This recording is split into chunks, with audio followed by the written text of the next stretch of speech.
Presented by Mathli Express Music.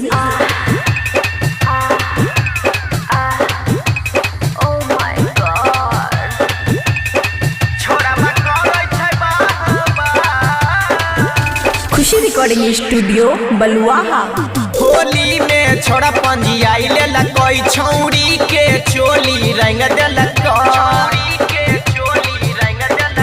Holi में छोड़ा पंजियाई ले कोई छौड़ी के चोली रंग देलक। सटल कोई जब पिचकारी छौड़ी गेलै चिल्लाई रे त छौड़िया करै छै छोड़बा करै छै बाबा छोड़िया करै छै छोड़बा करै छै बाबा छोड़िया करै छै DJ good Madhubani DJ good Madhubani छोड़बा करै छै बाबा शहर से सुपौल के छौड़ा पड़ल छै छौड़ी के पीछा। होली में चोली रंग के पूरा लेलक छौड़ा कछा। हाँ सुनना शहर से सुपौल के छौड़ा पड़ल छै छौड़ी के पीछा।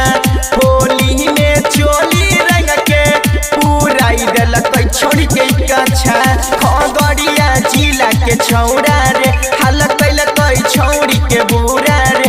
खगड़िया जिला के छौड़ा रे हाल कैलक छौड़ी के बुरा रे।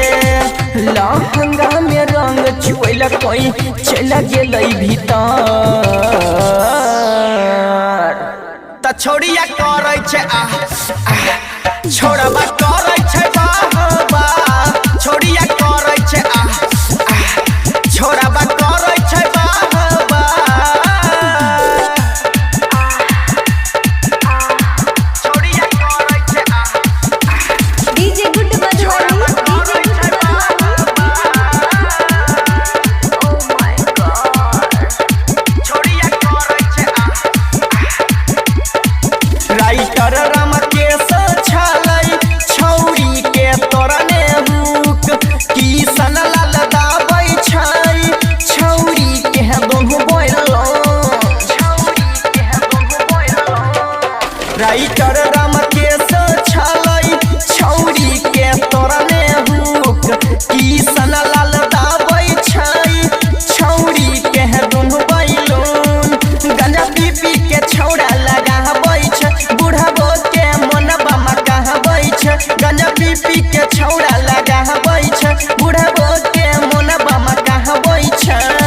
सटल कोई जब पिचकारी छौड़ी गेलै चिल्लाई रे त छौड़िया करै छै छोड़बा करै छै बाबा छौड़िया करै छै छोड़बा करै छै बाबा। खुशी रिकॉर्डिंग स्टूडियो बलुआहा।